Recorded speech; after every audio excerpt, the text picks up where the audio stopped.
How many of you saw Bohemian Rhapsody? Yes, I saw it twice. Great movie. There is a scene in the movie when Queen comes... I won't spoil it, don't worry. Maybe a little bit, but it's okay. When Queen comes back after a really big tour, and Freddie returns to marry Austin, the love of his life, and Mary asks him, what was it like singing in front of thousands and thousands of people? And Freddie responds in his wistful way, when I'm on stage, I feel as though I'm the person I was always meant to be, and I'm afraid of nothing. I had a little inkling of the person I am meant to be in the year 2000. I was at a workshop on epilepsy. I have 3 sons, one of whom has a severe seizure disorder, epilepsy. And so I went to this workshop to learn more about the disorder. I'm sitting there listening to this woman, learning lots of information, and I'm enthralled. Not only was she really brilliant with what she was telling us all, but she was gorgeous. She had a beautiful suit on, gorgeous high heels, and she was imparting all of this great knowledge to us.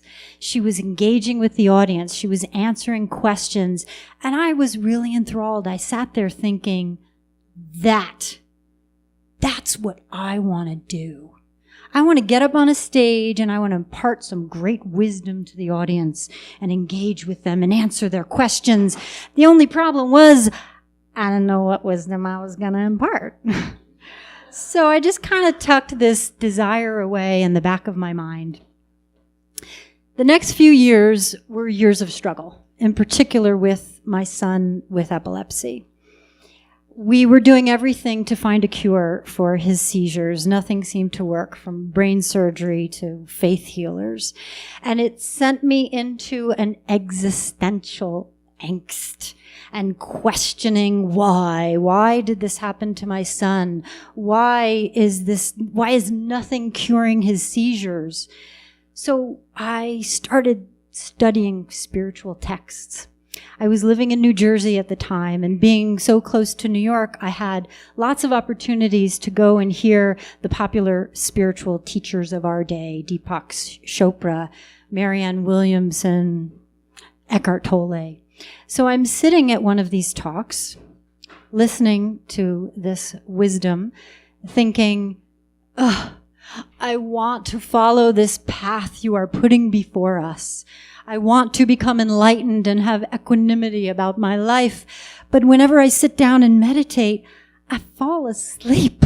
I'm up half the night with my son, and I'm caring for these 3 boys every day. I just can't do it. You're not talking to me, to my life. I wish somebody up there could talk to me. And I left that talk feeling more dejected than enlightened that day.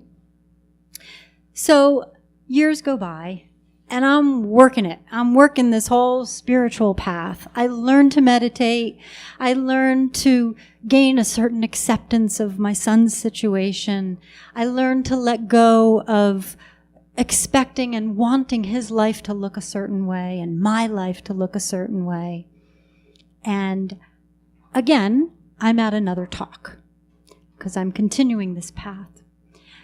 And this time I'm sitting there listening to the speaker, and all of a sudden I think, wait a minute, am I to be the person that up there that I wanted to talk to me so many years ago?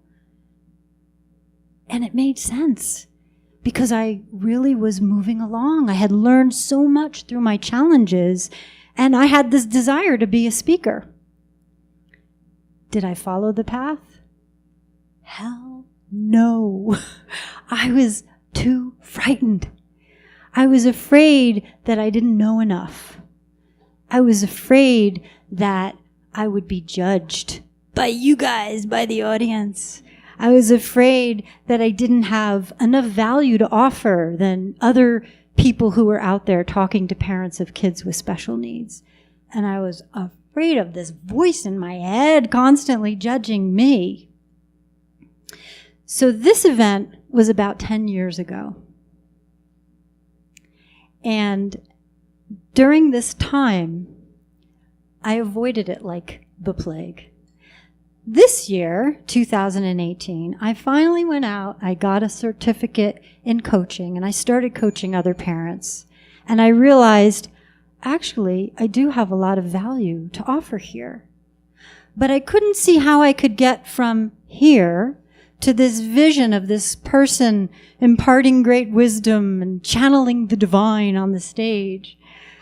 So I didn't know how the path would unfold. And I'm out running one day, trail running, which I love, and I'm envisioning myself up on the stage, and I'm just feeling it, channeling, and it feels good, and it feels true, and it feels right. And I realized, as long as I know what I want, why I want it, the path is just going to unfold. And here I am today, in front of you all, taking a step toward my dream. So I want to invite you all to look into your hearts. What is your dream? And dare, like Freddie Mercury, to be the person you knew you were always meant to be.